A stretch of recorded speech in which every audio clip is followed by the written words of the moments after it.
I appreciate you saying about it's outdated and being honest and truthful, Hmm. because I've had that problem in the 12-step movement I'm in right now, and I'm Uh-huh. challenging to maybe do some updating because the 12-step movement was the big book was written in 1939, Right. and there's some lingo that's outdated. There's some scientific stuff that's outdated, and Yeah. maybe new insights that we developed through our experience over the years. Yeah. And so I've been getting a lot of heat for speaking up. Seems like you get in trouble when you speak up on stuff, and Hmm. a lot of times in the 12-step meetings, as you know, you have to go around the room and say, "I am an alcoholic" or "I am an Hmm. addict," and Hmm. that's not who I really am. I don't want to put that stuff for me. I like to say I'm a grateful member of blah blah blah because I feel that's Uh-huh. more healthier for me.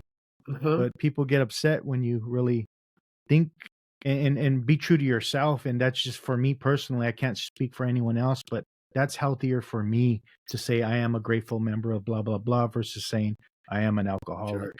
Sure. Well, that's interesting that you bring that up because there was a guy who he's no longer with on this earthly plane, but he was part of my recovery back in Akron, Ohio, and he would say his name, first and last name, and said, "I'm fully recovered." And he took that information from the big book that says we are over 100 men and women who are fully recovered from a seemingly hopeless condition, and he stood by that.